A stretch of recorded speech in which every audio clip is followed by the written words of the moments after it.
Mi hija me dijo te amo, mamá, y olvidó colgar el teléfono. Lo que escuché después hizo que mi sangre se helara por completo. La voz de mi yerno Damián resonó clara.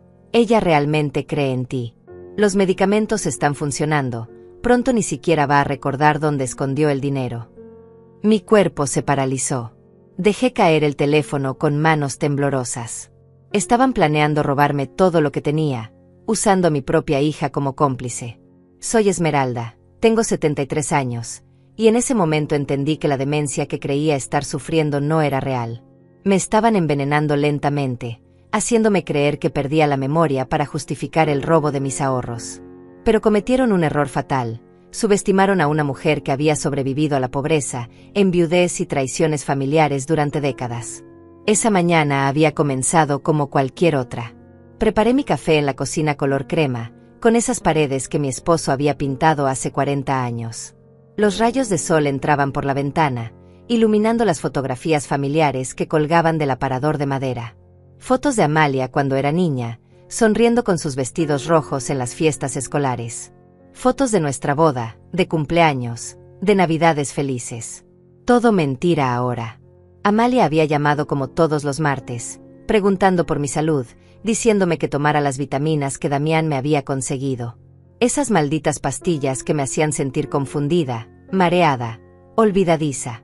Son para tu edad, mamá, me decía con voz dulce. Te van a ayudar con la memoria. Qué ingenua fui al creerle. Durante meses había notado que mi mente se nublaba después de tomar esas píldoras. Perdía las llaves, olvidaba nombres, me costaba recordar conversaciones recientes. Amalia y Damián insistían en que era normal, que era parte del envejecimiento. Incluso sugirieron que tal vez necesitaba ayuda para manejar mis finanzas, que ellos podrían encargarse de mis cuentas bancarias. La llamada había terminado con nuestro ritual de siempre. Te amo, mamá, me dijo Amalia con esa voz que ahora se era actuada. Yo también te amo, hija, le respondí, sintiendo ese calor en el pecho que solo una madre puede sentir. Pero ella no colgó. El teléfono siguió conectado y yo, por alguna razón, no lo noté de inmediato. Estaba guardando las tazas de café cuando escuché voces lejanas. Al principio pensé que venían de la televisión, pero luego me di cuenta de que salían del teléfono que había dejado sobre la mesa. Me acerqué sigilosamente, con el corazón latiendo cada vez más fuerte. ¿Crees que se está dando cuenta? Era la voz de Amalia, pero diferente. Fría. Calculadora. No seas paranoica, respondió Damián con ese tono arrogante que siempre me había molestado. Los medicamentos están funcionando perfectamente. Cada día está más confundida. Mis piernas comenzaron a temblar. Me aferré al respaldo de la silla, tratando de procesar lo que estaba escuchando. Mi propia hija, la niña que había criado con tanto amor y sacrificio, estaba hablando de drogarme como si fuera un experimento. ¿Y si alguien se da cuenta? Los vecinos podrían sospechar, insistió Amalia. La escuché caminar, sus tacones resonando contra el piso. Nadie va a sospechar nada, le aseguró Damián. Una anciana que desarrolla demencia es lo más normal del mundo. Y cuando ya no pueda recordar dónde escondió el dinero, tendremos poder legal sobre sus finanzas. Ahí fue cuando se me cayó el teléfono. El sonido del aparato golpeando contra las baldosas resonó por toda la cocina. La llamada se cortó inmediatamente. Me quedé allí, de pie, mirando el teléfono en el suelo como si fuera una serpiente venenosa.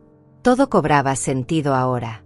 Las visitas constantes, las preguntas sobre mis ahorros, la insistencia con las vitaminas, los comentarios sobre mi supuesta confusión mental.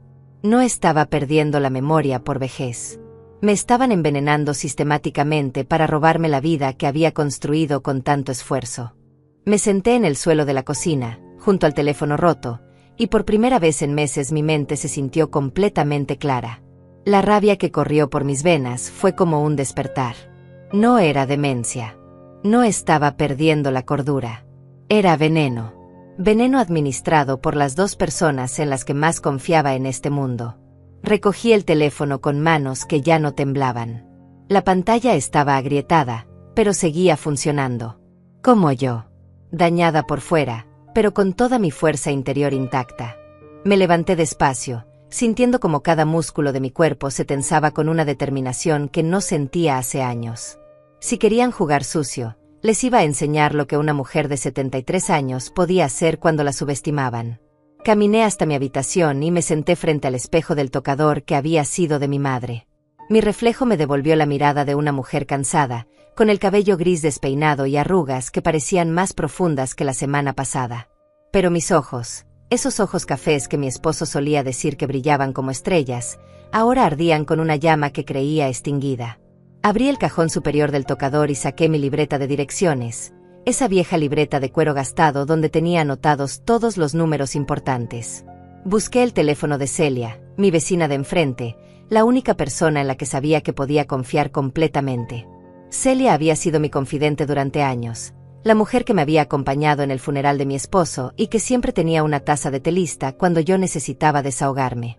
La llamé sin pensarlo 2 veces. Su voz respondió al segundo timbrazo.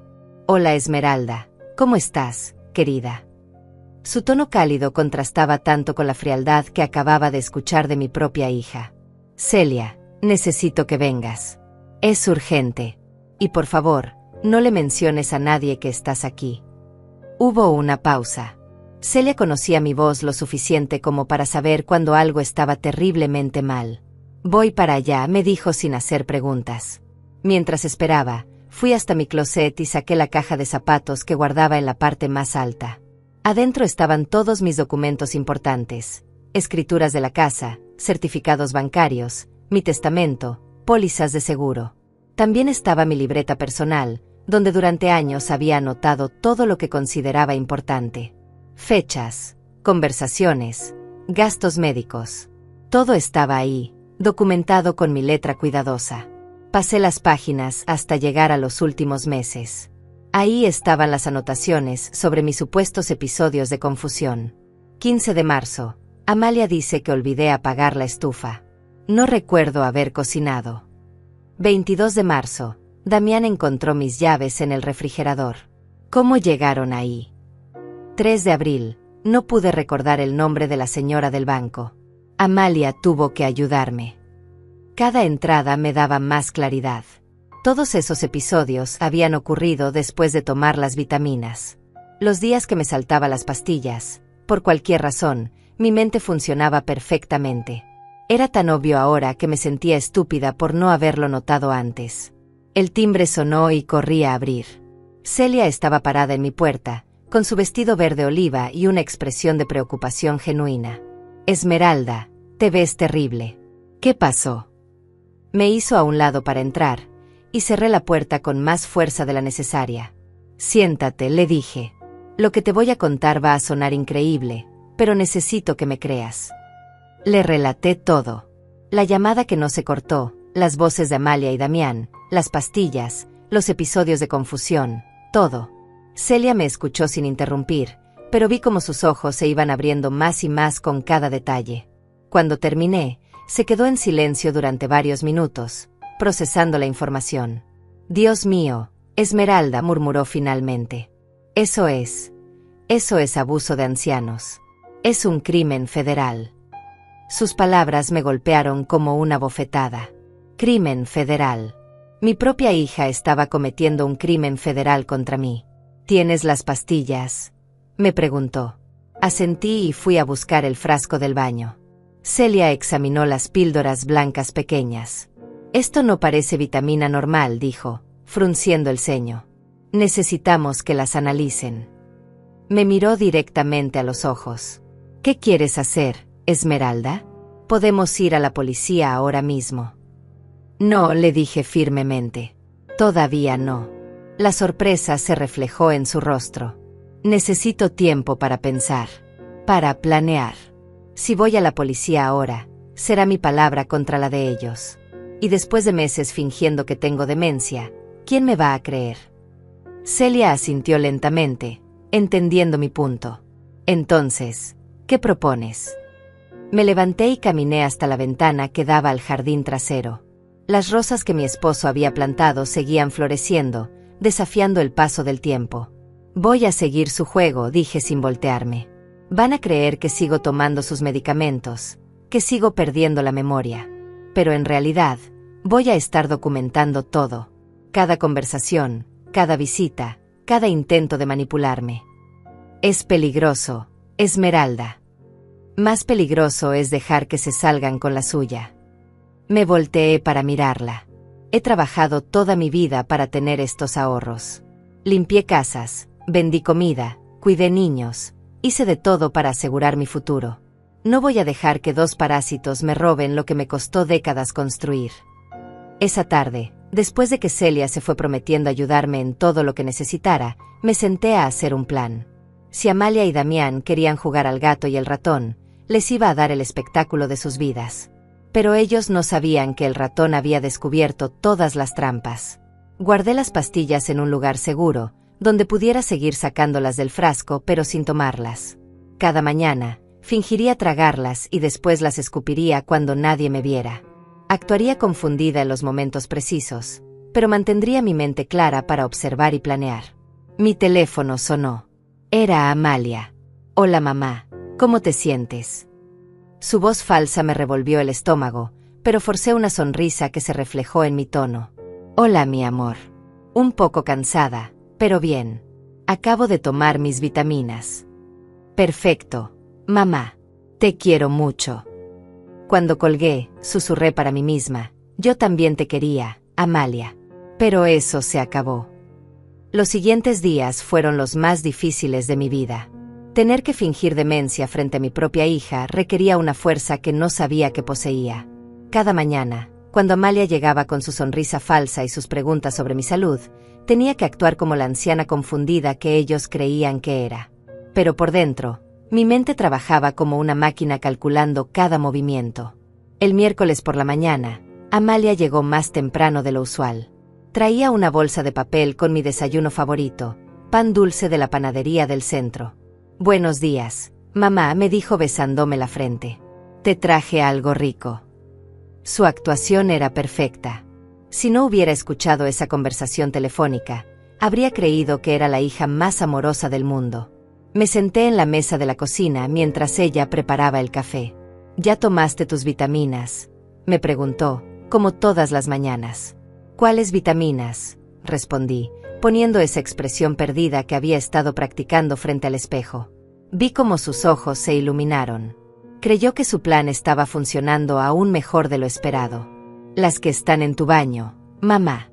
Las que te ayudan con la memoria. Fue hasta el botiquín y regresó con el frasco. Aquí tienes. Me dio la pastilla con un vaso de agua, observándome mientras me la llevaba a la boca. La mantuve bajo mi lengua hasta que ella se distrajo sirviendo el café, entonces la escupí en mi servilleta. Mamá, tengo que hablar contigo sobre algo importante, me dijo sentándose frente a mí.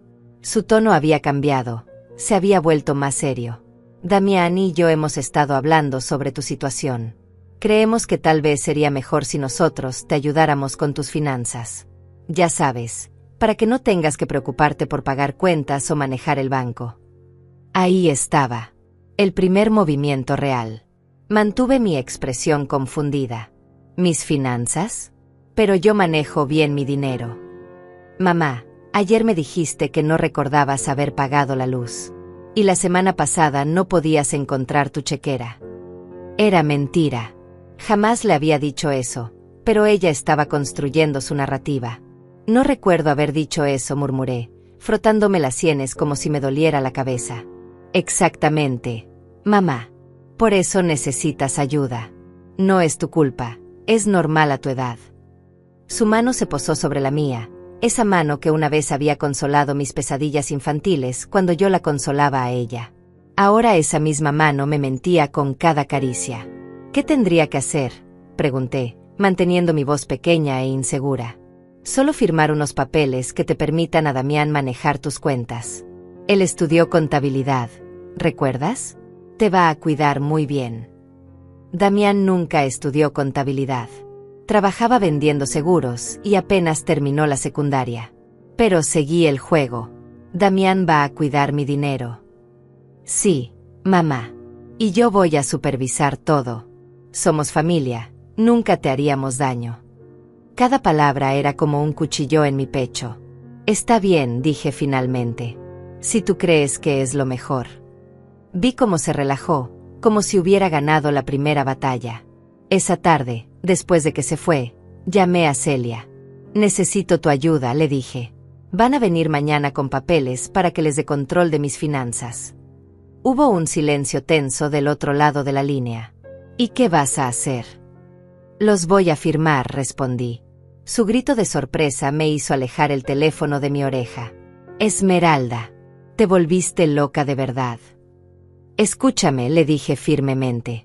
Voy a firmar, pero antes voy a mover todo mi dinero. Voy a vaciar mis cuentas y abrir nuevas en otro banco, bajo un nombre ligeramente diferente. Cuando ellos tengan acceso a mis cuentas originales, van a encontrar exactamente 5 pesos. El plan era perfecto en su simplicidad. Durante años, había usado mi nombre completo en los bancos, Esmeralda Guadalupe Morales VDA, de Hernández.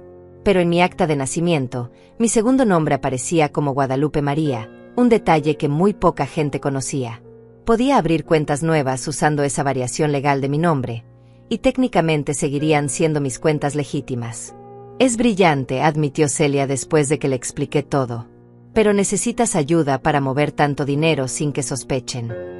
Tenía razón. Mis ahorros eran considerables. Décadas de trabajo duro, seguros de vida, la venta de propiedades que mi esposo y yo habíamos comprado cuando éramos jóvenes. No podía mover todo de una vez sin levantar banderas rojas.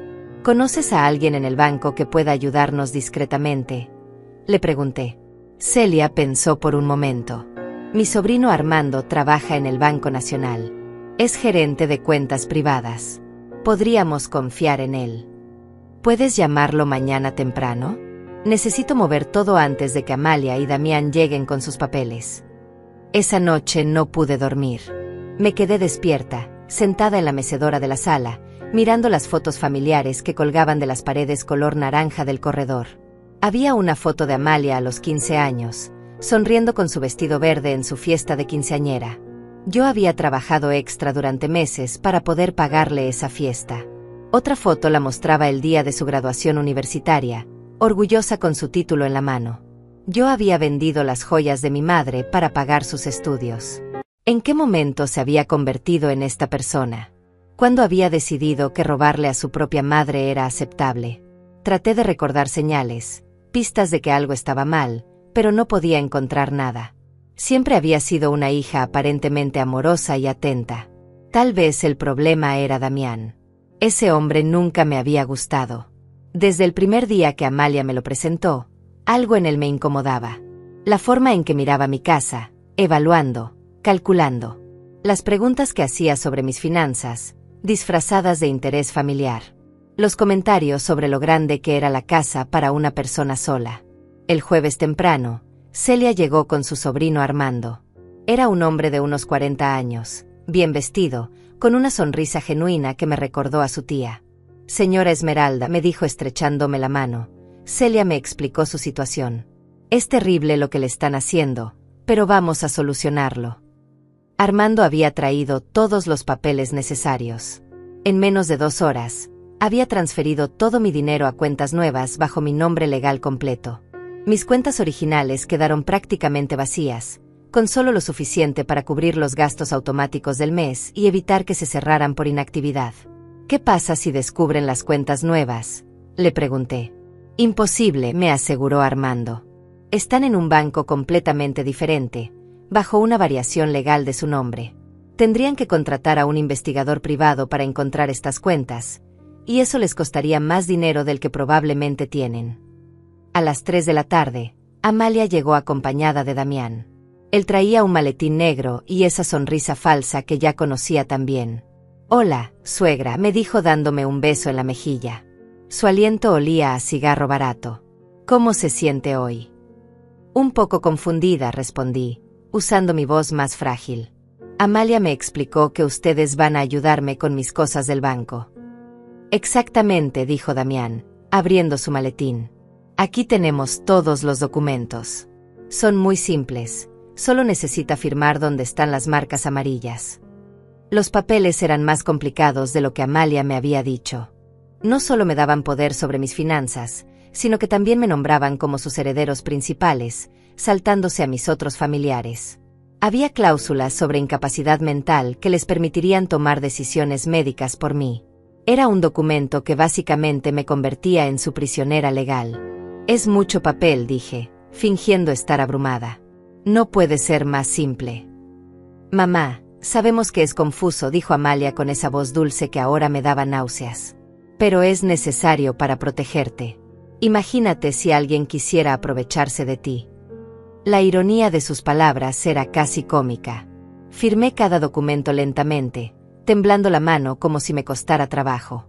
Damián observaba cada firma como un halcón, asegurándose de que estuviera bien hecha. Perfecto, dijo cuando terminé. Ahora ya no tiene que preocuparse por nada, suegra. Nosotros nos encargamos de todo. ¿Cuándo van a empezar a manejar mis cuentas?, pregunté. Mañana mismo vamos al banco, respondió Damián. Vamos a organizar todo para que sus gastos se paguen automáticamente y su dinero esté seguro. Seguro en sus bolsillos, pensé. Después de que se fueron, me senté en mi cocina y por primera vez en días, sonreí genuinamente. Habían firmado su propia sentencia de muerte financiera. Mañana irían al banco, llenos de expectativas, solo para descubrir que habían ganado acceso a cuentas prácticamente vacías. Pero eso era solo el primer paso. Tenía que prepararme para su reacción cuando descubrieran que no había dinero que robar. Y sabía que esa reacción no iba a ser bonita. El viernes por la mañana desperté con una sensación extraña en el estómago. Sabía que en cualquier momento iba a recibir la llamada. Damián y Amalia habían ido al banco, esperando encontrar una fortuna, y en su lugar se habían topado con cuentas casi vacías. Me preparé un café y me senté junto al teléfono, esperando. No tuve que esperar mucho. A las 10:30, mi teléfono sonó con una urgencia que casi me hizo saltar del susto. Era Amalia, pero su voz ya no tenía esa dulzura fingida de los últimos días. Mamá, ¿dónde está tu dinero? La pregunta fue directa, sin preámbulos, sin saludos. ¿Mi dinero?, respondí con la misma confusión que había estado actuando. ¿Qué dinero, hija? El dinero de tus cuentas. Fuimos al banco y solo hay 3,000 pesos en total. ¿Dónde está todo lo demás? Su voz se estaba elevando, y podía escuchar a Damián hablando furiosamente en el fondo. No entiendo de qué me hablas, Amalia. Ese es todo mi dinero. Mantuve mi voz pequeña y confundida. Imposible. Tú tenías muchísimo más dinero. ¿Qué hiciste con él? La acusación en su voz me dolió más de lo que esperaba, aunque sabía que era actuación de mi parte. No recuerdo haber hecho nada con dinero, murmuré. ¿Tal vez lo gasté? Ya no recuerdo bien las cosas. Escuché a Damián arrebatarle el teléfono. Suegra, esto es muy serio. Necesitamos que piense bien. ¿No ha retirado dinero recientemente? ¿No ha hecho transferencias? No sé qué son transferencias, mentí. Yo solo uso el dinero para comprar comida y pagar la luz. Damián gruñó de frustración. Vamos para allá, dijo antes de colgar. Llegaron en menos de una hora, y pude ver la tensión en sus rostros desde que bajaron del auto. Damián tenía esa mirada furiosa que siempre me había dado escalofríos, y Amalia parecía al borde de las lágrimas. Pero ya no eran lágrimas de tristeza, sino de frustración y codicia. Mamá, siéntate, me ordenó Amalia en cuanto entraron. Su tono era completamente diferente. Ya no había pretensiones de cariño. Necesitamos hablar seriamente. Me senté en mi silla favorita, la que estaba junto a la ventana, y mantuve esa expresión perdida que tanto había practicado. ¿Dónde está tu dinero?, preguntó Damián, plantándose frente a mí como un interrogador. Ya se los dije, en el banco. En el banco solo hay 3,000 pesos. Tú tenías más de 500,000. La cifra me sorprendió. Habían estado espiando mis finanzas más de lo que pensaba. 500,000, repetí, abriendo mucho los ojos. Nunca he tenido tanto dinero. Era otra mentira, por supuesto. Tenía bastante más que eso, pero ellos no necesitaban saberlo. Claro que sí, gritó Amalia. Lo hemos visto. Tus estados de cuenta. Ahí estaba la confirmación de que habían estado revisando mis papeles a mis espaldas. No recuerdo, dije simplemente. Tal vez me robaron. Hay muchos ladrones por aquí. La ironía de mi comentario no pasó desapercibida para Damián, quien apretó los puños. Nadie te robó, dijo Damián con los dientes apretados. El dinero tiene que estar en algún lado. ¿No tienes otras cuentas? En otros bancos. Solo tengo la cuenta del Banco Popular, respondí. Es la única que he tenido siempre. Damián comenzó a caminar de un lado a otro de mi sala, como un animal enjaulado. Esto no puede ser. El dinero no desaparece así como así. Se detuvo frente a mí. ¿No has dado dinero a nadie? ¿A algún familiar? ¿A la iglesia? No tengo otros familiares, dije con tristeza genuina. Y en la iglesia solo doy mis 10 pesos de los domingos. Amalia se dejó caer en el sofá, poniéndose las manos en la cabeza. Esto es un desastre, murmuró. Contábamos con ese dinero. Sus palabras fueron como una confesión. Confirmaban que nunca habían planeado cuidarme o protegerme. Solo querían mi dinero. ¿Para qué necesitaban mi dinero?, pregunté con inocencia fingida. Están en problemas. Damián y Amalia intercambiaron una mirada tensa. No son problemas, dijo él. Es solo que habíamos hecho algunos planes. ¿Qué tipo de planes?, insistí. Quería que siguieran hablando, que se revelaran más. Planes para el futuro, respondió Amalia vagamente. Para comprarnos una casa más grande, para el negocio de Damián. Más mentiras. Si hubieran querido mi dinero para algo legítimo, me lo habrían pedido directamente en lugar de drogarme y manipularme. ¿Y ahora qué van a hacer?, pregunté. Damián se acercó más a mí, y por primera vez sentí miedo real. Su expresión había cambiado, se había vuelto más agresiva. Vamos a encontrar ese dinero, dijo en voz baja. Aunque tengamos que voltear esta casa de arriba abajo. Van a buscar en mi casa. Si es necesario, sí, respondió Amalia, y su voz sonaba extraña, como si no fuera ella la que estaba hablando. Mamá, ese dinero tiene que estar en algún lado. A lo mejor lo escondiste en algún lugar y no te acuerdas. La idea no era descabellada. Muchas personas mayores escondían dinero en efectivo en sus casas, desconfiando de los bancos. ¿Creen que tengo dinero escondido aquí?, pregunté. Por supuesto, exclamó Damián. Por eso vamos a revisar todo. Sin esperar mi permiso, comenzaron a buscar. Damián fue directo a mi habitación mientras Amalia registraba la cocina. Los escuchaba moviendo muebles, abriendo cajones, revisando detrás de los cuadros. Era surreal ver a mi propia hija destrozando mi casa, buscando un tesoro que no existía. Desde mi silla, observaba cómo Damián salía de mi habitación con mis joyas en las manos. «Estas valen algo», le gritó a Amalia. Eran las joyas que mi esposo me había regalado a través de los años, piezas que tenían más valor sentimental que monetario. No mucho, respondió ella sin siquiera mirarlas. Oigan, protesté, levantándome de mi silla. Esas son mis joyas. Damián me miró con desprecio. Si no tienes dinero, al menos estas nos pueden servir para algo. Estaba planeando vender las joyas de mi matrimonio, las únicas cosas que me quedaban de mi esposo. No pueden llevarse mis cosas, dije, tratando de sonar más fuerte. Claro que podemos, respondió Amalia desde la cocina.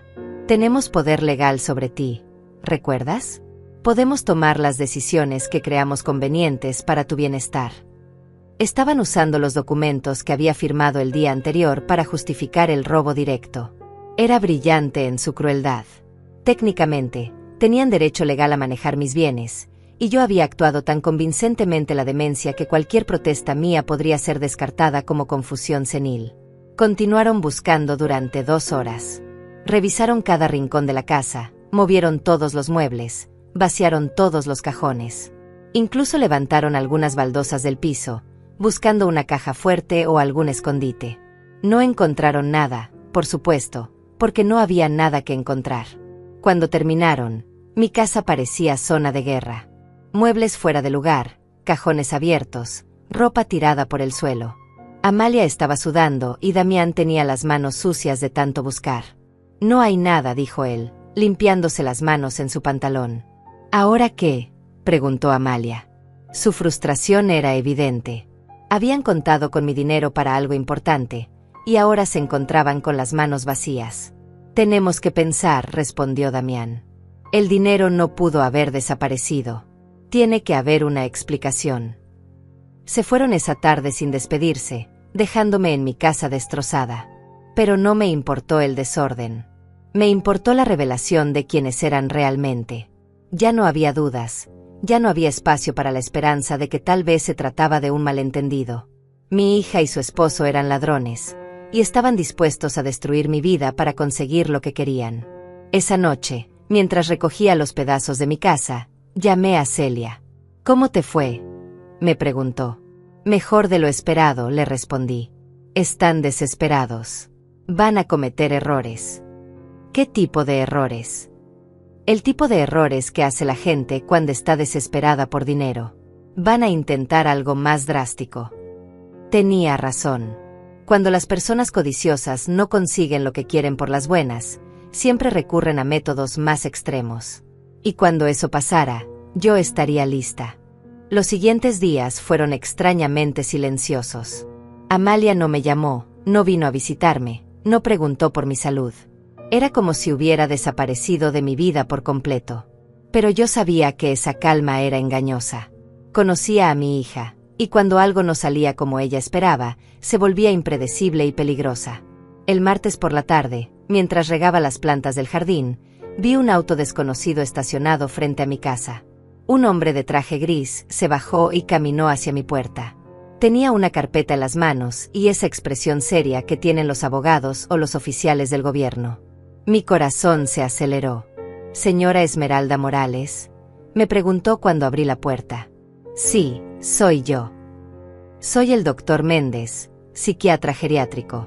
Su hija me contrató para hacer una evaluación de su capacidad mental». Sus palabras me golpearon como un balde de agua fría. Amalia había dado el siguiente paso. «¿Una evaluación?», pregunté, fingiendo confusión. «No entiendo». «Es algo rutinario, señora. Su familia está preocupada por su bienestar y quiere asegurarse de que reciba la atención adecuada». Su sonrisa era profesional pero fría.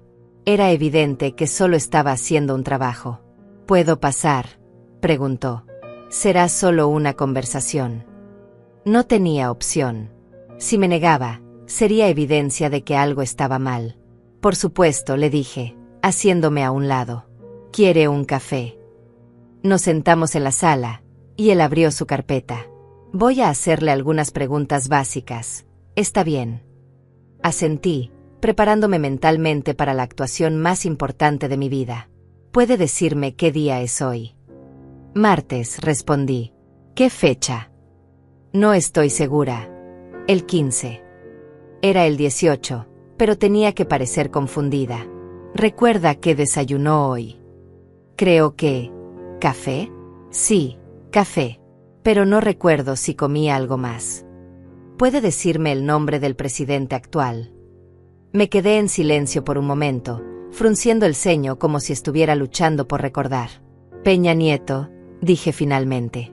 Hacía años que no era presidente, pero era el tipo de confusión que tendría alguien con demencia. El doctor tomaba notas constantemente. «¿Maneja usted sus finanzas?». «Mi hija me ayuda ahora», respondí. «Es muy difícil para mí recordar los números». «¿Recuerda haber firmado algunos documentos recientemente?». «¿Documentos? No. Bueno, tal vez». Amalia me trajo unos papeles, pero no recuerdo qué decían. Continuó con más preguntas. Mi fecha de nacimiento, el nombre de mi esposo fallecido, mi dirección, mis medicamentos. Respondí algunas correctamente y otras con confusión deliberada. Era un equilibrio delicado. Tenía que parecer deteriorada mentalmente, pero no completamente incompetente. «¿Toma algún medicamento para la memoria?», me preguntó. «Sí, unas vitaminas que me da Amalia». «¿Sabe cómo se llaman?». «No, son unas pastillas blancas pequeñitas». No mencioné que no las había tomado en semanas. «¿Le ayudan?». «No estoy segura. Sigo olvidando cosas». Después de una hora, cerró su carpeta. «Eso es todo por ahora, señora Morales. Ha sido muy cooperativa». Se levantó para irse, pero antes de llegar a la puerta se volteó. Su hija me pidió que le recomendara que considerara un hogar para adultos mayores. Hay lugares muy buenos donde pueden cuidarla mejor. Mi sangre se heló. Un hogar de ancianos. Por supuesto. Si me declaraban mentalmente incapacitada y me encerraban en una institución, tendrían control total sobre todo lo que quedara de mis bienes. Sería el plan perfecto. ¿Un hogar? Pregunté con voz pequeña. ¿Por qué? Yo estoy bien aquí. Su hija está preocupada por su seguridad. Vivir sola puede ser peligroso para alguien en su condición. Pero esta es mi casa, murmuré. Lo entiendo, pero a veces tenemos que tomar decisiones difíciles por nuestro propio bien. Después de que se fue, me quedé sentada en mi sala, temblando de rabia. Ya no era solo dinero lo que querían. Querían mi libertad, mi casa, mi vida. Querían borrarme completamente para tener acceso a todo lo que había construido. Llamé a Celia inmediatamente. Vinieron por mí, le dije en cuanto contestó. ¿Quién? Un psiquiatra. Amalia lo mandó para declararme loca. Hubo un silencio tenso. ¿Qué vas a hacer? Necesito acelerar mis planes. Ya no puedo esperar más. Esa noche, saqué todos los documentos que había estado guardando. Estados de cuenta de mis cuentas nuevas, copia de las transferencias que había hecho, grabaciones de voz que había estado haciendo cada día documentando todo lo que pasaba. También tenía las pastillas que supuestamente debía tomar, guardadas en un frasco pequeño como evidencia. Pero necesitaba más. Necesitaba prueba directa de sus intenciones. Una confesión, una conversación grabada, algo que no pudiera ser negado o explicado. Y tenía una idea de cómo conseguirlo. Al día siguiente, llamé a Amalia. Hija, le dije con voz temblorosa, estoy muy confundida. Vino un doctor ayer y no entendí bien lo que quería. Tranquila, mamá. Era solo una revisión de rutina. Me van a llevar a un hospital. No es un hospital, mamá. Es un lugar donde van a cuidarte mejor que yo. ¿No me quieres más?, pregunté, inyectando toda la tristeza posible en mi voz. Claro que te quiero, pero ya no puedo cuidarte como necesitas. Es muy difícil para mí. Sus palabras sonaban ensayadas, como si hubiera practicado esa conversación. ¿Cuándo me van a llevar? Pronto, mamá. Damián está arreglando los papeles. ¿Y mi casa? ¿Quién va a cuidar mi casa? No te preocupes por eso. Nosotros nos encargamos de todo. Por supuesto que se iban a encargar. Vendiendo mi casa y quedándose con el dinero. ¿Puedes venir a verme hoy?, le pedí. Quiero hablar contigo. No puedo hoy, mamá. Estoy muy ocupada. Por favor, Amalia. Tengo miedo. Mi voz quebrada debió tocar algo en ella, porque suspiró. Está bien. Voy en la tarde, pero solo un rato. Llegó a las 5, acompañada de Damián como siempre. Pero esta vez traían más papeles. Mamá, necesitamos que firmes esto, me dijo Damián sin preámbulos. ¿Qué es? Es para el hogar donde vas a vivir. Necesitan autorización para internarte. Miré los papeles. Eran formularios de internamiento voluntario, pero sabía que una vez que los firmara, ya no habría nada de voluntario en mi estadía. ¿Cuándo me van a llevar? Mañana, respondió Amalia. Ya pagamos el primer mes. ¿Con qué dinero?, pregunté, fingiendo confusión. Con tu dinero, mamá. Por eso necesitábamos acceso a tus cuentas. Era otra mentira. Mis cuentas estaban vacías, así que debían haber pagado con su propio dinero, dinero que no tenían y que esperaban recuperar de mis supuestas fortunas escondidas. Pero yo no tengo dinero, dije. Ya lo buscamos y no encontramos nada. Damián se tensó. El dinero va a aparecer, suegra. Estas cosas toman tiempo. ¿Y si no aparece? Va a aparecer, insistió, pero su voz sonaba menos segura. Firmé los papeles con mano temblorosa, asegurándome de que mi firma se viera menos firme que en documentos anteriores. Todo tenía que parecer consistente con mi supuesto deterioro mental. ¿Puedo llevar mis cosas?, pregunté. Solo lo básico, respondió Amalia. Ropa, productos de aseo. No necesitas mucho más. Mis fotos. Tal vez una o dos. La frialdad en su voz me partió el corazón. Estaba dispuesta a separarme incluso de mis recuerdos. ¿Y si quiero salir? El hogar tiene reglas. Mamá, no puedes salir sola en tu condición. Después de que se fueron, supe que había llegado el momento. No podía esperar más. Mañana vendrían por mí, me llevarían a una institución donde estaría completamente a su merced, y entonces sí que sería imposible demostrar que todo había sido un engaño. Llamé a Celia. Necesito que me hagas un favor. Mañana temprano, antes de que lleguen, quiero que vengas con una cámara de video. Vamos a grabar todo. ¿Estás segura? Es arriesgado. Es mi única oportunidad. Si me llevan a ese lugar, se acabó todo.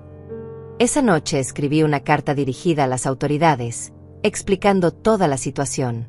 La firmé con mi letra más clara y la fechó cuidadosamente.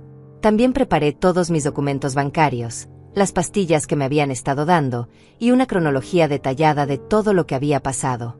Si iba a caer, no iba a caer sola. Y si Amalia y Damián pensaban que podían encerrarme y robarme todo, estaban a punto de descubrir que habían subestimado gravemente a una mujer que había sobrevivido 73 años de vida dura. La guerra estaba a punto de comenzar, y yo tenía la intención de ganar. La mañana del día que me iban a llevar al hogar de ancianos, desperté antes del amanecer. Había dormido muy poco, pero mi mente estaba más clara que nunca. Sabía que las próximas horas determinarían el resto de mi vida. O lograba exponer la verdad, o perdería todo para siempre. Celia llegó a las 7 de la mañana con una cámara de video pequeña que había conseguido prestada de su nieta. ¿Estás segura de esto?, me preguntó mientras ajustaba el aparato. Es la única manera, le respondí. Si no documento lo que va a pasar hoy, nadie me va a creer después. Escondimos la cámara detrás de unos libros en el estante de la sala, dirigida hacia el sofá donde sabía que me iban a sentar para hablar. Celia se iba a quedar en la cocina, fuera del alcance de la cámara, pero donde pudiera escuchar todo. ¿Y si se dan cuenta?, me preguntó. No se van a dar cuenta. Están tan concentrados en su plan que no van a notar nada más. A las 9 en punto, Amalia y Damián llegaron con una maleta. Buenos días, mamá, me dijo Amalia con esa voz falsa que ya conocía tan bien. ¿Ya estás lista? Me había vestido con mi vestido más viejo, el de color café que me quedaba un poco grande, para parecer más frágil. Creo que sí, respondí con voz pequeña. Aunque todavía no entiendo por qué tengo que irme. Ya te explicamos, mamá. Es por tu bien. Damián inspeccionó la casa con la mirada, como si ya fuera suya. Empacaste tus medicinas. ¿Cuáles medicinas?, pregunté, fingiendo confusión. Las vitaminas que te damos, respondió Amalia con un suspiro. Están en el baño. Fue por las pastillas y regresó con el frasco. Tienes que seguir tomándolas en el hogar, me dijo. Son muy importantes para tu salud. ¿Para qué son exactamente?, pregunté, mirando directamente a la cámara oculta. Necesitaba que quedara grabada su respuesta. Para tu memoria, mamá. Para que no empeores. Era una mentira tan grande que me costó trabajo mantener mi expresión neutral. Esas pastillas eran exactamente lo que me había estado empeorando. ¿Y si no me las tomo, qué pasa? Te vas a poner peor, respondió Damián. Por eso es importante que sigas el tratamiento. Celia apareció desde la cocina.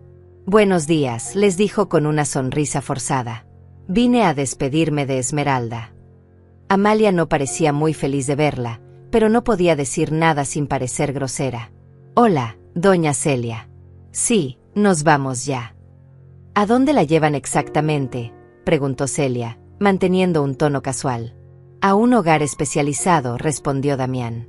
Un lugar donde pueden cuidar mejor a personas con problemas como los de ella. ¿Problemas de qué tipo?, insistió Celia. Era perfecto. Estaba consiguiendo que ellos mismos explicaran su diagnóstico falso. Mamá tiene demencia, dijo Amalia directamente. Ya no puede vivir sola. Es peligroso para ella. ¿Demencia?, repitió Celia, fingiendo sorpresa. Pero si ayer hablamos y se veía bien. Los síntomas van y vienen, explicó Damián. Por eso es tan peligroso. ¿Y quién va a cuidar la casa mientras está internada?, preguntó Celia. Amalia y Damián intercambiaron una mirada. Nosotros nos vamos a encargar, respondió él. Alguien tiene que mantener la propiedad. Se van a mudar aquí. Tal vez, dijo Amalia vagamente. Dependiendo de cómo evolucione la situación de mamá. Yo sabía exactamente lo que significaba eso. Una vez que me tuvieran encerrada, iban a vender mi casa y quedarse con el dinero. Todo estaba perfectamente planeado. ¿Y si me quiero regresar?, pregunté con voz inocente. Puedo regresar cuando quiera. Eso va a depender de los doctores, respondió Damián. Ellos van a evaluar si estás lo suficientemente bien para vivir sola. En otras palabras, nunca. Una vez que estuviera adentro, iban a asegurarse de que nunca saliera. ¿Cuánto cuesta el hogar?, preguntó Celia. Era una pregunta brillante. Damián se puso tenso. Eso no es asunto suyo, le dijo con frialdad. Solo queremos saber si Esmeralda va a estar bien cuidada, insistió Celia. Por supuesto que sí, respondió Amalia. Es un lugar muy bueno. Cuesta 5,000 pesos al mes. 5,000 pesos mensuales. Con las cuentas bancarias vacías que ellos habían encontrado, ¿de dónde iban a sacar ese dinero cada mes? Era obvio que esperaban encontrar mis ahorros reales en algún momento, o que planeaban vender mi casa rápidamente. Es mucho dinero, comentó Celia inocentemente. ¿Cómo lo van a pagar? Eso ya está resuelto, respondió Damián, pero su incomodidad era evidente. Mamá tiene recursos. Pensé que habían dicho que no encontraron dinero en sus cuentas, dijo Celia. Era perfecta haciendo estas preguntas incómodas. El dinero va a aparecer, insistió Damián. Estas cosas toman tiempo. Su frustración estaba comenzando a mostrarse. ¿Y si no aparece? Va a aparecer, repitió, pero su voz sonaba menos convencida. Me levanté lentamente del sofá. ¿Puedo ir al baño antes de irme? Por supuesto, mamá. Pero date prisa, no queremos llegar tarde. Fui al baño y aproveché para esconder un pequeño grabador de voz en el bolsillo de mi vestido. Celia me lo había conseguido, y aunque la cámara estaba capturando todo en la sala, quería tener respaldo de audio para cualquier conversación que pudiera tener en el camino. Cuando regresé, Damián estaba revisando los papeles que había firmado el día anterior. Todo está en orden, murmuró. ¿Estás lista?, me preguntó Amalia. Asentí con resignación fingida. Supongo que sí. Celia me abrazó en la puerta. Cuídate mucho, me susurró al oído. Todo va a salir bien. En voz normal agregó, voy a venir a visitarte en cuanto pueda. No creo que permitan visitas al principio, dijo Damián rápidamente. Es parte del proceso de adaptación. Por supuesto que no iban a permitir visitas. No podían arriesgarse a que alguien se diera cuenta de que yo no tenía demencia real. ¿Ni siquiera Celia?, pregunté con tristeza. Es mi única amiga. Tal vez más adelante, respondió Amalia sin convicción. Subimos al auto de Damián. Yo iba atrás, como una prisionera siendo transportada. Durante el viaje, siguieron hablando entre ellos como si yo no estuviera ahí. ¿Crees que el doctor Méndez va a confirmar el diagnóstico?, preguntó Amalia. Por supuesto, respondió Damián. Vio exactamente lo que necesitaba ver. ¿Y si alguien cuestiona la internación? Nadie va a cuestionar nada. Tenemos todos los papeles legales, la evaluación psiquiátrica, su firma de consentimiento. Es perfecto. Su confianza me daba náuseas, pero también me tranquilizaba. Estaban tan seguros de su plan que no estaban tomando precauciones. ¿Cuánto tiempo crees que tome encontrar el dinero?, preguntó Amalia. No mucho. Una vez que esté internada, podemos registrar la casa con calma. También podemos contratar a alguien para que revise si tiene otras cuentas bancarias. ¿Y si realmente no tiene más dinero? Lo tiene, insistió Damián. Una mujer como ella, que trabajó toda su vida y no gastaba en nada, tiene que tener ahorros en algún lado. Llegamos al hogar de ancianos, un edificio blanco de 2 pisos que se veía limpio pero frío. En la entrada había una placa que decía Residencia Dorada, cuidado especializado para adultos mayores. Damián estacionó y todos bajamos del auto. La directora del hogar, una mujer de mediana edad con vestido rosa, nos recibió en la entrada. Buenos días, familia Morales. Soy la licenciada Vázquez. Se dirigió principalmente a Amalia y Damián. Apenas me miró. Trajeron toda la documentación. Aquí está todo, respondió Damián, entregándole una carpeta. La evaluación psiquiátrica, los papeles de consentimiento, la autorización de internamiento. Perfecto. ¿Y los medicamentos? Aquí están sus vitaminas, dijo Amalia, dándole el frasco de pastillas. Es muy importante que se las tome todos los días. Por supuesto. Nuestro personal médico se encargará de administrar todos los medicamentos apropiadamente. La licenciada finalmente me miró. Señora Morales, ¿cómo se siente hoy? Confundida, respondí honestamente. No entiendo bien por qué estoy aquí.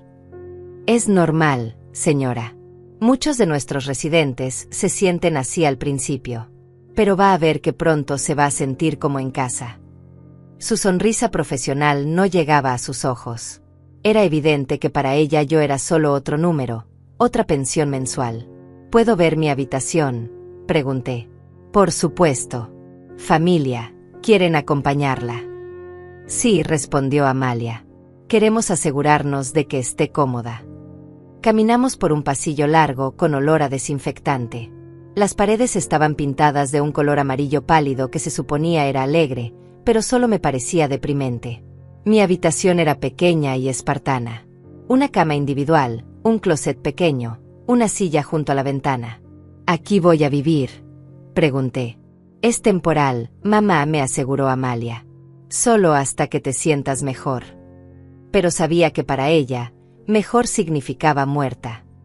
La licenciada nos explicó las reglas del lugar. Horarios estrictos para comidas, medicamentos administrados por enfermeras, prohibido salir sin autorización médica, visitas limitadas y supervisadas. Era una prisión disfrazada de hogar. ¿Cuándo pueden irse?, pregunté, fingiendo tristeza. Ya nos vamos, mamá, respondió Amalia, pero parecía aliviada de poder dejarme ahí. Vamos a venir a visitarte pronto. Sabía que era mentira. Los vi irse desde la ventana de mi habitación. En cuanto su auto desapareció de vista, saqué el grabador que tenía escondido y verifiqué que hubiera grabado toda la conversación del viaje. Todo estaba ahí, cada palabra incriminatoria. Ahora tenía que encontrar la manera de salir de ahí y usar toda la evidencia que había reunido. Pero eso tendría que esperar. Primero necesitaba observar, aprender las rutinas del lugar y encontrar el momento perfecto para actuar. Mi venganza estaba apenas comenzando. Mi primera noche en la Residencia Dorada fue una pesadilla silenciosa. Me acosté en esa cama extraña, escuchando los gemidos y murmullos de otros residentes a través de las paredes delgadas. Algunos claramente tenían demencia real, otros simplemente estaban abandonados por familias que ya no los querían. Pero yo no era ninguna de esas cosas. Yo era una prisionera de mi propia hija. A las 6 de la mañana, una enfermera entró sin tocar la puerta. Buenos días, señora Morales. Hora de sus medicamentos. Era una mujer joven con uniforme blanco y una expresión aburrida. Me tendió un vasito de plástico con las pastillas que Amalia había traído. ¿Qué son?, pregunté, manteniendo mi actuación de confusión. Sus vitaminas para la memoria, respondió automáticamente. Ábralas, boca. No tenía opción. Me puso las pastillas en la lengua y me dio agua, observándome mientras las tragaba. Pero había aprendido la técnica durante semanas. Las mantuve bajo la lengua hasta que se fue, luego las escupí en una servilleta. El desayuno fue en un comedor grande con mesas redondas. Me senté con otros 3 residentes que parecían perdidos en sus propios mundos. Una señora llamada Marta murmuraba constantemente sobre sus hijos que nunca la visitaban. Un hombre mayor llamado Braulio se quejaba de que le habían robado su cartera, aunque era evidente que no recordaba dónde la había puesto. ¿Usted es nueva?, me preguntó una mujer de cabello gris que parecía más alerta que los demás. Se llamaba Isabel y llevaba 2 años en el lugar. Sí, llegué ayer, le respondí. ¿Por qué está aquí? Mi familia dice que tengo problemas de memoria. Ah, como todos nosotros, suspiró Isabel. Al principio yo también protestaba, pero ya me acostumbré. Sus palabras me helaron la sangre. ¿Cuántas personas en este lugar estaban ahí contra su voluntad? ¿Cuántas habían sido declaradas incompetentes por familias codiciosas? ¿Su familia la visita?, le pregunté. Al principio sí, pero ya casi no vienen. Dicen que estoy muy mal, que no los reconozco. Pero Isabel parecía perfectamente lúcida. Durante los siguientes días, establecí una rutina. Por las mañanas fingía tomar mis medicamentos, desayunaba en silencio, y luego pasaba tiempo en la sala común observando. Por las tardes, me sentaba en mi habitación planeando mi escape. Porque eso era exactamente lo que tenía que hacer, escapar. El problema era que la residencia dorada tenía medidas de seguridad estrictas. Las puertas principales estaban cerradas con código, había cámaras en los pasillos, y el personal contaba a los residentes regularmente. Cualquier intento de fuga sería notado inmediatamente. Pero tenía una ventaja que nadie sospechaba. Mi mente estaba completamente clara. Mientras todos me creían demente, yo podía observar, planear y calcular sin que nadie se diera cuenta. Era como ser invisible en mi propia venganza. El quinto día, recibí una visita inesperada. Era el doctor Méndez, el psiquiatra que me había evaluado en mi casa. Buenos días, señora Morales. ¿Cómo se está adaptando? No me gusta estar aquí, le dije honestamente. Quiero irme a mi casa. Entiendo que sea difícil, pero este es el mejor lugar para usted ahora. Se sentó frente a mí con su libreta. ¿Ha estado tomando sus medicamentos? Creo que sí. Las enfermeras me los dan. ¿Ha notado alguna mejoría en su memoria? No recuerdo, respondí, y no era mentira. No recordaba nada malo porque nunca había tenido problemas de memoria reales. Su hija me ha preguntado sobre su progreso. Está muy preocupada por usted. Amalia preguntó por mí. Mi corazón se aceleró. Tal vez había una parte de ella que todavía me amaba. Sí, quiere saber si está respondiendo bien al tratamiento. ¿Cuándo puede venir a visitarme? Eso depende de su estabilidad emocional. Las visitas familiares a veces pueden ser perturbadoras para pacientes en su condición. Era mentira. Amalia no quería verme porque tenía miedo de que dijera algo inconveniente. Y el doctor era cómplice de mantenerme aislada. ¿Cuánto tiempo voy a estar aquí?, pregunté.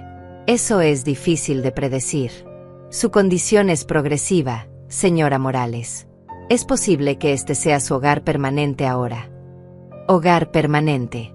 Las palabras resonaron en mi cabeza después de que se fue. Querían que muriera aquí, olvidada y sola, mientras ellos disfrutaban de mi herencia. Pero se habían equivocado al subestimarme. Esa noche, fingí estar dormida cuando la enfermera nocturna hizo su ronda. Una vez que pasó, me levanté sigilosamente y fui hasta la ventana de mi habitación. Estaba en el segundo piso, pero había una tubería que bajaba justo al lado. Era arriesgado, pero no imposible. Regresé a mi cama y comencé a planear mi escape para la madrugada. Pero antes necesitaba hacer algo más. Saqué el pequeño teléfono celular que había logrado esconder en mi ropa interior desde el primer día. Era un aparato viejo que había comprado años atrás y que nadie sabía que tenía. Llamé a Celia, manteniendo la voz muy baja. ¿Esmeralda? Dios mío, ¿estás bien? No puedo hablar mucho, susurré. Necesito que me ayudes. Mañana a las 3 de la madrugada, ven por mí al callejón de atrás del hogar. Voy a salir por la ventana. ¿Estás loca? Te vas a matar. Es mi única oportunidad. Si me quedo aquí, van a ganar. ¿Qué quieres que haga después de recogerte? Llevarme a la casa de Armando. Él puede ayudarme con los aspectos legales. Tengo toda la evidencia que necesito para exponerlos. Celia aceptó, aunque pude escuchar el miedo en su voz. Colgué y me preparé para la noche más importante de mi vida. A las 2:30 de la madrugada, me vestí con mi ropa más oscura y até mis sábanas para hacer una cuerda improvisada. Era arriesgado, pero había escalado peores obstáculos en mi juventud. Abrí la ventana lentamente, tratando de no hacer ruido. El aire frío de la madrugada me golpeó la cara. Miré hacia abajo y calculé la distancia. Era factible, pero tenía que ser cuidadosa. Un mal movimiento y todo terminaría muy mal. Até un extremo de mi cuerda de sábanas al radiador de la habitación y dejé caer el otro extremo por la ventana. No llegaba hasta el suelo, pero me acercaba lo suficiente como para usar la tubería para el resto del descenso. Respiré profundo y comencé a bajar.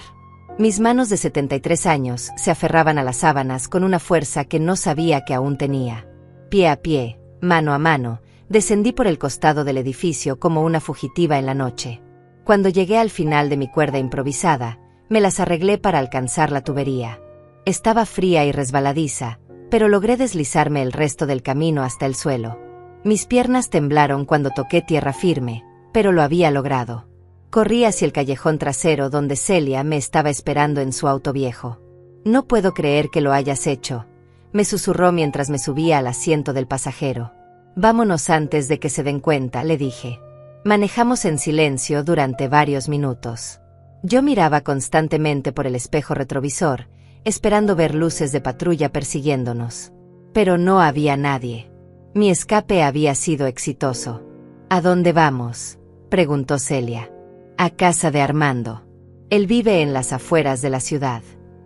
Durante el camino, le conté todo lo que había pasado en el hogar, las pastillas forzadas, el aislamiento, la conversación con el doctor.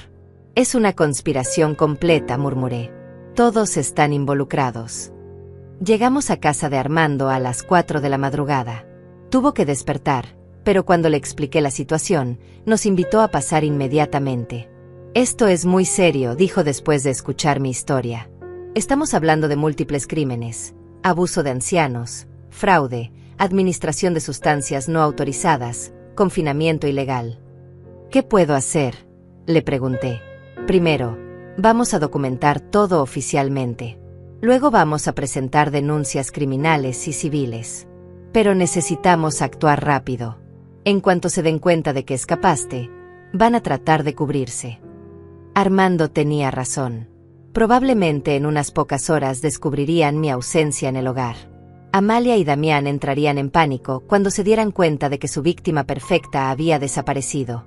Pero esta vez, yo estaba preparada para la batalla. Saqué todos los documentos que había guardado, las grabaciones, las pastillas como evidencia, los papeles bancarios, la cronología de eventos. «Tengo todo lo que necesitamos», le dije a Armando. «Ahora solo necesitamos usar todo esto para destruirlos». «Vamos a hacer más que destruirlos», respondió Armando con una sonrisa sombría. «Vamos a asegurarnos de que paguen por cada día de sufrimiento que te causaron». Mi venganza estaba a punto de comenzar oficialmente. A las 7 de la mañana, el teléfono de Armando sonó con insistencia. Era exactamente lo que habíamos estado esperando. «Buenos días», contestó con voz profesional. «Sí, soy el abogado de la señora Esmeralda Morales». Pude escuchar la voz histérica de Amalia del otro lado de la línea, aunque no las palabras exactas. «Entiendo su preocupación», continuó Armando, manteniendo un tono calmado. «Sí, estoy al tanto de que la señora Morales dejó la residencia. De hecho, está aquí conmigo en este momento». Hubo un silencio tenso, luego gritos más fuertes. «No, no fue un secuestro. Ella vino por su propia voluntad. Me pasó el teléfono. Quiere hablar contigo». Respiré profundo antes de tomar la llamada. «Hola, Amalia». «Mamá, ¿dónde estás? Estamos desesperados. El hogar nos llamó diciendo que habías desaparecido». Su voz sonaba genuinamente preocupada, pero yo ya no me dejaba engañar por sus actuaciones. «Estoy bien, hija. Estoy donde debo estar». «Pero mamá, escapaste por una ventana. Te pudiste haber matado. ¿Por qué hiciste eso?». «Porque ya no quería estar encerrada en ese lugar». Mi voz era firme, sin rastro de la confusión que había estado fingiendo durante semanas. Hubo una pausa. Pude escuchar a Damián hablando rápidamente en el fondo. «Mamá, estás confundida. Necesitas regresar al hogar para que te cuiden apropiadamente». «No estoy confundida, Amalia. De hecho, nunca he estado más clara en mi vida». «¿Qué quieres decir?». Su voz había cambiado. Ya no sonaba preocupada, sonaba nerviosa. «Quiero decir que sé exactamente lo que me estabas haciendo. Las pastillas, la manipulación, el robo». Silencio total del otro lado. «No sé de qué me hablas, mamá». «Claro que sabes. Sé sobre los medicamentos que me dabas para hacerme creer que tenía demencia. Sé que querían robar mis ahorros. y sé que planeaban dejarme encerrada en ese hogar hasta que muriera. Cada palabra era como un martillo golpeando un clavo. Mamá, estás delirando. Necesitas ayuda médica urgente. Pero su voz temblaba. La única que necesita ayuda eres tú, Amalia, porque lo que me hiciste es un crimen federal. No hice nada malo. Solo trataba de cuidarte. Le pasé el teléfono de vuelta a Armando. Señorita Amalia, soy el licenciado Armando Vázquez. Represento legalmente a su madre. Le sugiero que venga a mi oficina esta tarde a las 3 para discutir esta situación civilizadamente. Pude escuchar protestas del otro lado. Sí, su madre tiene representación legal ahora. Y sí, estamos completamente conscientes de las implicaciones criminales de lo que ha estado ocurriendo. Después de colgar, Armando me miró con una sonrisa. Están entrando en pánico. Eso es bueno para nosotros. ¿Crees que van a venir? Van a venir. No tienen opción. Si no vienen, presentamos las denuncias penales inmediatamente. Pasamos la mañana preparando nuestro caso. Armando había contactado a un laboratorio privado para analizar las pastillas que me habían estado dando. También había organizado que un médico independiente me examinara para confirmar que no tenía demencia ni ningún otro problema cognitivo. El doctor Herrera va a venir a las 11, me explicó Armando. Va a hacer una evaluación completa de tu estado mental. Necesitamos documentación oficial de que estás perfectamente competente. ¿Y si el doctor Méndez dice lo contrario? El doctor Méndez va a tener muchas preguntas que responder. Su evaluación fue claramente fraudulenta. El doctor Herrera llegó puntualmente. Era un hombre mayor, con cabello blanco y una presencia tranquilizadora. Señora Morales, entiendo que ha pasado por una situación muy difícil. Me examinó durante 2 horas, haciendo preguntas sobre mi historia personal, mi memoria, mi capacidad de razonamiento. Sus funciones cognitivas están completamente normales, me informó al final. No hay evidencia de demencia, deterioro mental o cualquier condición que afecte su capacidad de tomar decisiones. Sus palabras fueron como música para mis oídos. ¿Puede poner eso por escrito? Por supuesto. Voy a preparar un reporte detallado. A las 2:30, Celia llegó con más evidencia. Había estado vigilando mi casa y había tomado fotografías de Amalia y Damián entrando y saliendo con cajas. Están sacando cosas, me informó. Creo que están tratando de vender tus pertenencias antes de que regreses. Perfecto, dijo Armando. Eso nos da más evidencia de sus intenciones criminales. Revisó las fotografías que Celia había tomado. Esto muestra claramente que están saqueando tu propiedad sin autorización. A las 3 en punto exactamente, Amalia y Damián llegaron a la oficina de Armando. Los vi desde la ventana bajándose de su auto. Amalia se veía terrible, con ojeras y el cabello despeinado. Damián caminaba con esa agresividad que siempre me había inquietado. Entraron a la oficina como una tormenta. ¿Dónde está mi madre?, exigió Amalia sin saludar. Está aquí, en la sala de juntas, respondió Armando calmadamente. Está bien. Está perfectamente bien. De hecho, está mejor de lo que ha estado en meses. Cuando entraron a la sala de juntas y me vieron sentada ahí, completamente lúcida y alerta, sus caras fueron un poema.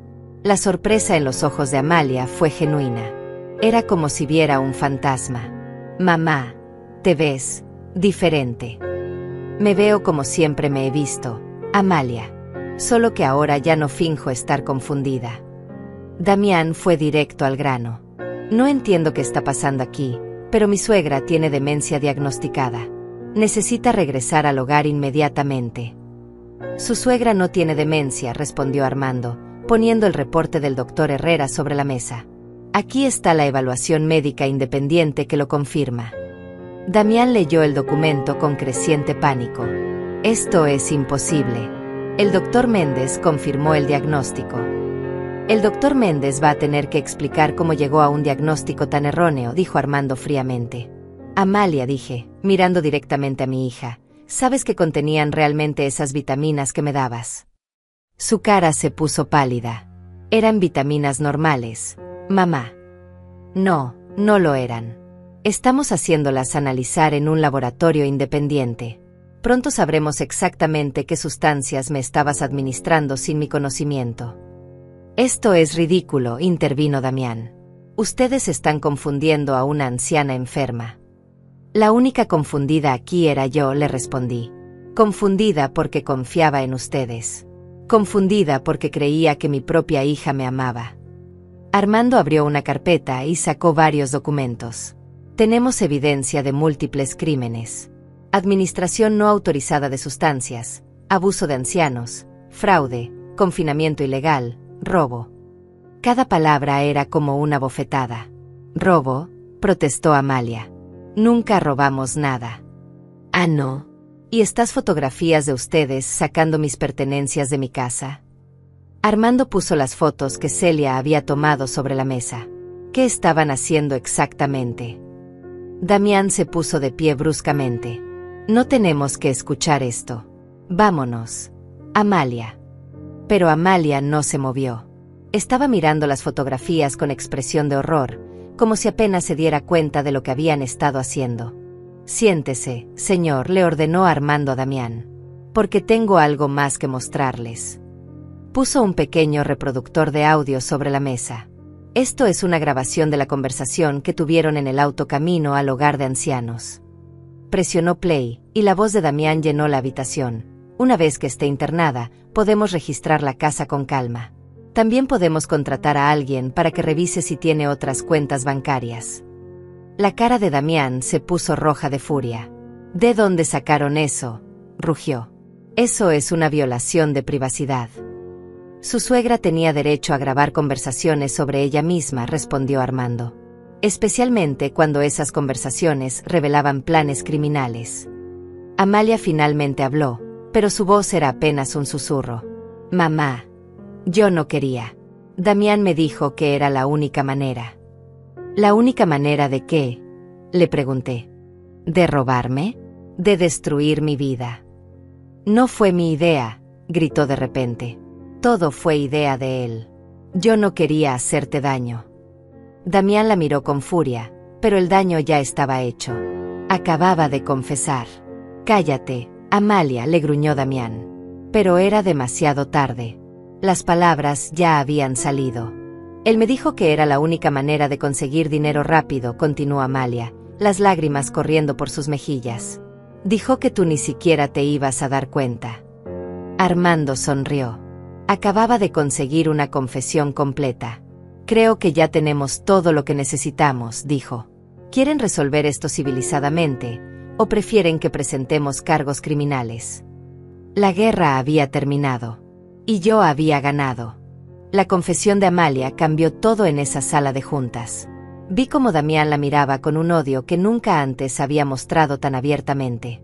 Su plan perfecto se había desmoronado por completo, y ahora su propia esposa lo había traicionado. Eres una idiota, le siseó entre dientes. Acabas de arruinar todo. Ya estaba arruinado, le respondí antes de que Amalia pudiera hablar. Desde el momento que decidieron drogar a una anciana para robarle sus ahorros. Mi voz sonaba más fuerte de lo que había sonado en meses. Por primera vez en mucho tiempo, me sentía completamente yo misma. Armando cerró la grabadora y se recostó en su silla. Bueno, ahora que tenemos una confesión grabada, podemos proceder de dos maneras. Podemos ir directamente a la fiscalía con toda esta evidencia, o podemos llegar a un acuerdo que evite que ustedes terminen en prisión. Damián se puso de pie violentamente, tirando su silla. Esto es extorsión. No, señor. Esto es justicia, respondió Armando calmadamente. Su suegra tiene derecho a buscar reparación por los daños que le causaron. ¿Qué tipo de acuerdo?, preguntó Amalia con voz quebrada. Sus lágrimas parecían genuinas, pero ya no me conmovían. Había llorado demasiadas lágrimas falsas frente a mí como para que pudiera creer en su arrepentimiento. Primero, dijo Armando, van a devolver todo lo que han tomado de la casa de la señora Morales. Cada objeto, cada documento, cada centavo. No hemos tomado dinero, protestó Damián. Porque no había dinero que tomar, le respondí con una sonrisa. Se preguntan dónde están mis verdaderos ahorros. La expresión de Damián me confirmó que seguían esperando encontrar mi dinero en algún lugar. Mis ahorros están perfectamente seguros, en cuentas que ustedes nunca van a poder tocar. Su cara se contorsionó con rabia. ¿Dónde? Eso ya no es asunto suyo. Segundo, continuó Armando, van a firmar una confesión completa de sus acciones, admitiendo el abuso, la manipulación y el intento de fraude. ¿Y tercero? Preguntó Amalia. Tercero, van a compensar a la señora Morales por daños emocionales y gastos legales. ¿Cuánto? 50,000 pesos, respondió Armando. Era una cantidad significativa, pero no imposible de conseguir. No tenemos ese dinero, gritó Damián. Entonces tendrán que encontrarlo, dije fríamente. Tal como planeaban hacer con el mío. ¿Y si aceptamos todo eso? Preguntó Amalia. Entonces no presentamos cargos criminales, respondió Armando. Pero hay una condición más. Puso una orden de restricción sobre la mesa. No pueden acercarse a la señora Morales nunca más. Ni llamadas, ni visitas, ni contacto de ningún tipo. La expresión de Amalia se quebró completamente. ¿Nunca más? Ni siquiera puedo hablar con mi madre. Perdiste ese derecho cuando decidiste envenenarme, le respondí. Una hija que es capaz de drogar a su propia madre para robarla no es realmente una hija. Mamá, por favor. No me llames mamá. Ya no tienes derecho a llamarme así. Las palabras salieron con una frialdad que me sorprendió incluso a mí.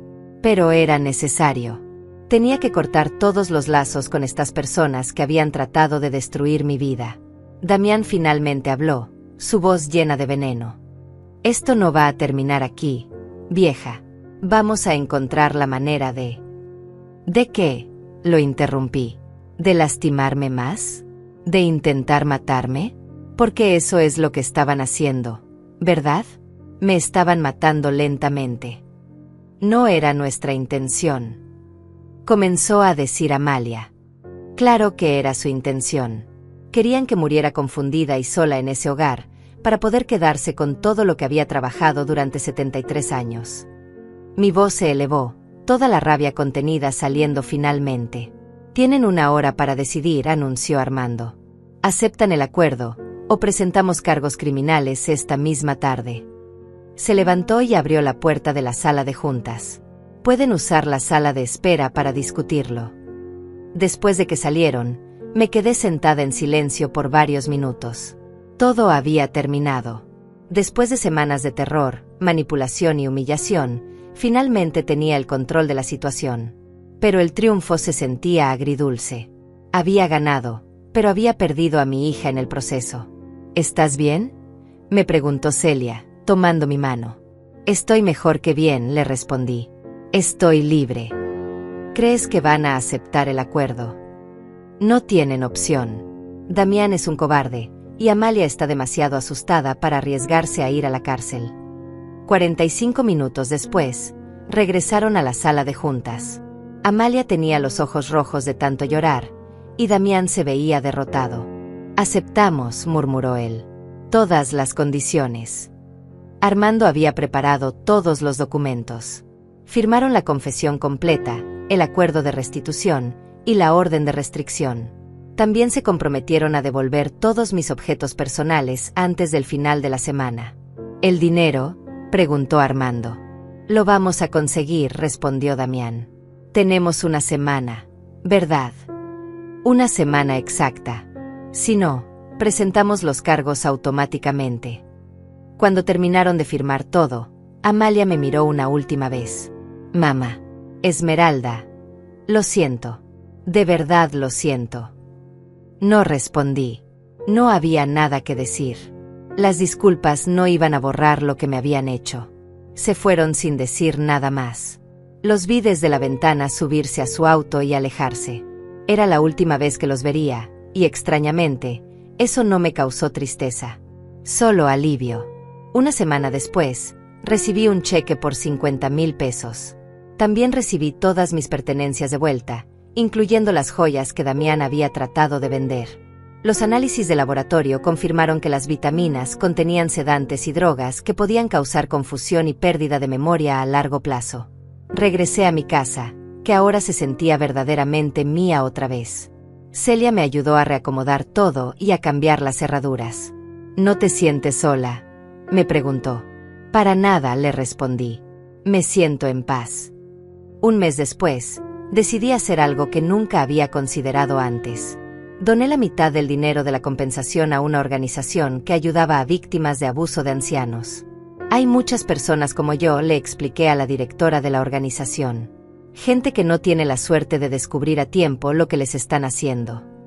También cambié mi testamento completamente. Dejé mi casa y mis ahorros a organizaciones benéficas y a Celia, quien había sido más familia para mí que mi propia hija. Amalia y Damián no recibirían ni un centavo. 6 meses después, me enteré por los periódicos de que Damián había sido arrestado por estafar a otros ancianos. Aparentemente, lo que me había hecho a mí no era un caso aislado. Había estado operando un esquema para robar a personas mayores durante años. Amalia había solicitado el divorcio inmediatamente. Esa noticia me confirmó que había tomado la decisión correcta. No solo había salvado mi propia vida, sino que había ayudado a exponer a un criminal que estaba lastimando a otras personas vulnerables. Ahora, sentada en mi jardín por las tardes, regando las rosas que mi esposo plantó hace tantos años, me siento completamente en paz. Perdí a una hija, pero recuperé mi dignidad, mi libertad y mi vida. A veces Celia me pregunta si extraño a Amalia.